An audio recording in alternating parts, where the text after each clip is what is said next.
So let's welcome in CBS reporter Aditi Kinkhabwala from beautiful Green Bay. Aditi, good to see you. We just went through a ton of situations showing the favorites for each draft pick tonight. Sportsbooks, of course, would be surprised if it does not go to their plan. So let's build a little bit of suspense here, right? What are you hearing as we inch closer and closer to the Titans being on the clock at the #1 overall? Well, this is the silly season, so this is when you hear all sorts of things and your phone blows up all day, including today. Hey, what are you hearing? And when it's a general manager asking you, what are you hearing? My response is, what are you hearing? But let's throw a few things out there that I've repeatedly heard. And I'll just say this. These are not guarantees. These are not mere rumors. But don't be surprised. So don't be surprised if the Jaguars trade back. I've heard from multiple sources, and there are multiple people around the league saying that the Jaguars have a lot of interest in big wide receiver Ted McMillan. That would give Trevor Lawrence another great target. That would be exciting for new head coach Liam Cohn. But they don't need to pick him at 5. They don't need to pick him at 6. They don't need to pick him at 7. So the Jags could be making a trade down to 10.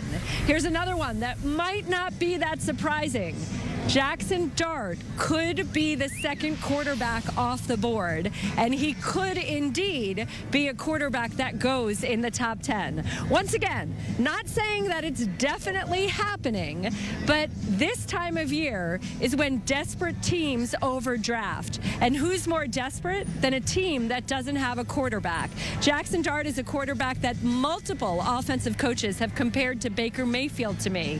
He has decent arm strength. He can indeed make the throws. He's had a productive college career. He can move enough to make some plays off schedule, and he is indeed someone that is seen who is ready to start this year. So don't be surprised if Jackson Dart is the second quarterback off the board tonight. Oh, that would be so surprising to me, but you're right. Expect the unexpected. Don't be surprised by anything. Really good intel from you there, Aditi. I want to talk about one quarterback who has been just so polarizing, right? I'm not sure there's anyone more polarizing this offseason than Shedeur Sanders. Our Jonathan Jones said that he could go anywhere from 3rd overall to outside of the 1st round.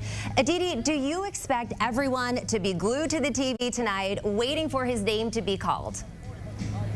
I think there's definitely extra drama involved, and in no small part because of his own personality and because of his father, Deion Sanders' outsized personality. You're right that he's been polarizing. You're right that there have been a lot of questions about his play on the field, about the sacks that he takes, about his arm strength, about his size, about his athletic ability.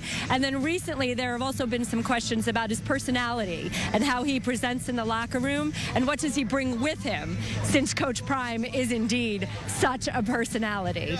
Now, I've been told that I should not be surprised if Shadur Sanders drops out of the 1st round. The last few weeks, I've had very strong feelings that Mike Tomlin would certainly be interested in taking Shedeur Sanders. He didn't dissuade anybody when he spoke about him at length this week, which is unusual for Tomlin to talk so much about a draft pick. But there is a good chance that Steelers owner and president Art Rooney steps in and says that's not the necessary pick. This team really needs a defensive tackle. All right, Aditi, one more question for you about someone who is a little bit polarizing. We got Bama quarterback Jaylen Milro in Green Bay. Usually a lot of prospects who aren't projected to go #1 don't show up to the draft on night 1. What could you tell us about where you think he goes? Well, Jaylen Milro is really a boom or bust prospect. And I'll tell you this, if a team is going to trade back into the 1st round, I personally love the idea of doing that for Jaylen Milro. He is an elite, dynamic athlete. I've had one coach tell me that he may be the best runner we've seen since Lamar Jackson at the quarterback position. He absolutely has arm strength.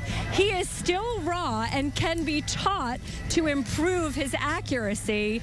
This is someone who a general manager told me this morning has the highest ceiling in this quarterback class. So if the Browns, who have 10 draft picks and certainly have the capital to trade back in, don't want to wait for that 1st pick tomorrow, maybe they'll trade back in tonight, and maybe it'll be for Jaylen Milro. Oh, Aditi, you gave so much good information here. Thank you so much for your time. Enjoy Green Bay, and looking forward to talking to you about all this stuff later.